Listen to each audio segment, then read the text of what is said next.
Assalamualaikum warahmatullahi wabarakatuh. Alhamdulillah, alhamdulillahirabbil alamin.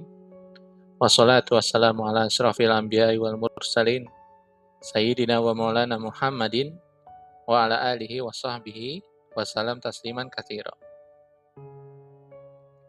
Baik, pada video kali ini kita akan membahas mengenai kisah Nabi Muhammad Shallallahu alaihi wasallam. Beliau adalah manusia terbaik sepanjang masa. Bahkan beliau adalah ciptaan Allah yang paling mulia. Mulai dari sejak awal penciptaan dunia hingga hari pembalasan, tidak ada yang melebihi kemuliaan dari Al-Mustafa, sang terpilih Nabi Muhammad Sallallahu Alaihi Wasallam. Biasanya ketika kita memulai atau orang memulai pembahasan tentang kisah Nabi Muhammad SAW, biasanya tidak dimulai dari kelahiran beliau, tapi jauh sebelum itu, jauh sebelum beliau lahir.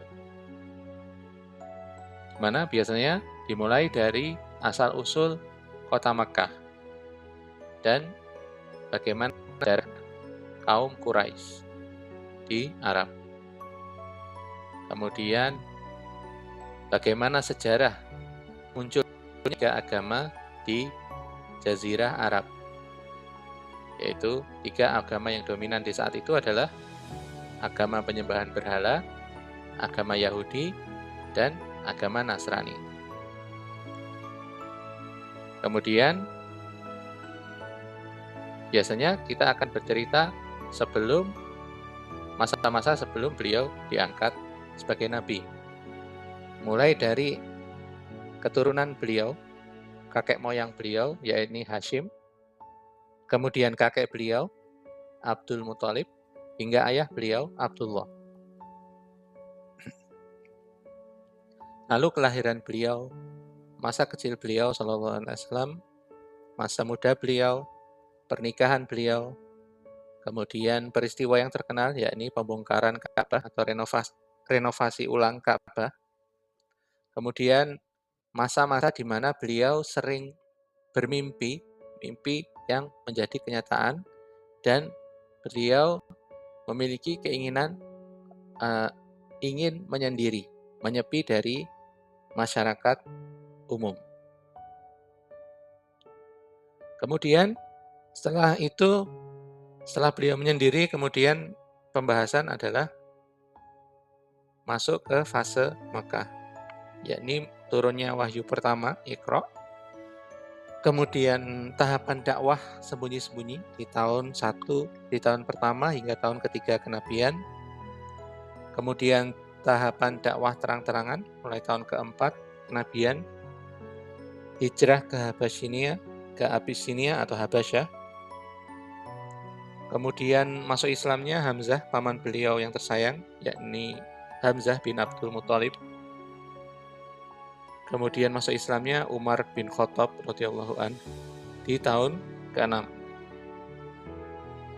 Kemudian masih di masa Mekah, yakni pemboikotan yang terkenal, pemboikotan terhadap para muslimin yang berlangsung selama 3 tahun, mulai dari tahun 7 setelah kenabian hingga tahun 10 setelah kenabian.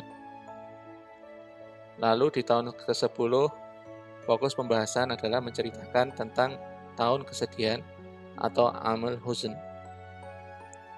Kemudian perjalanan ke Taif dan Isra Miraj, Baiat Aqabah pertama di tahun 12, Baiat Aqabah kedua di tahun 13, dan rencana Quraisy untuk membunuh beliau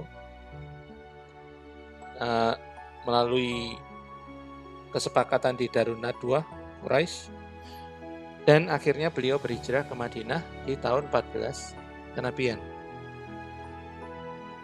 Kemudian setelah fase Mekah ditandai dengan hijrah, kita masuk ke fase Madinah.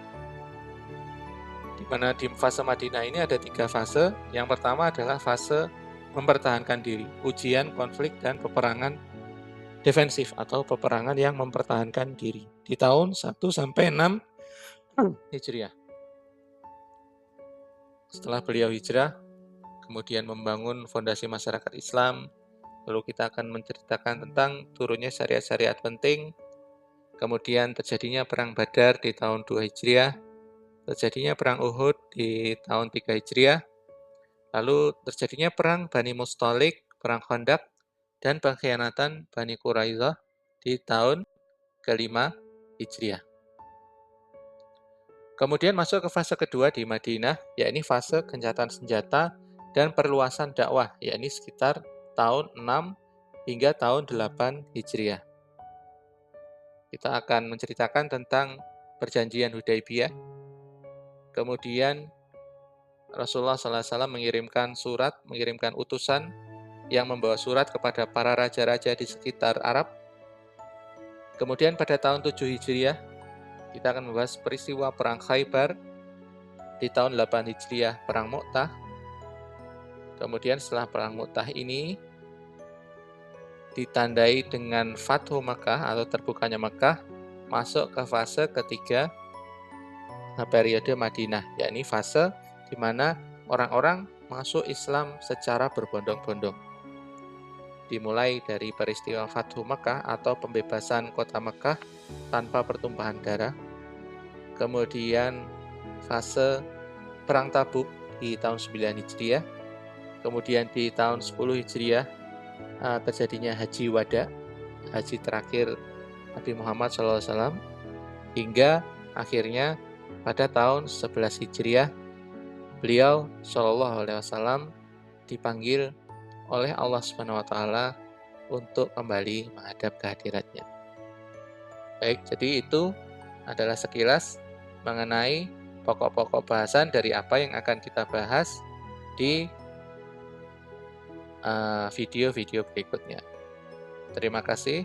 Sallallahu alaihi wasallam Muhammad wa ala alihi wa sahbihi wa salam tasliman katsiran.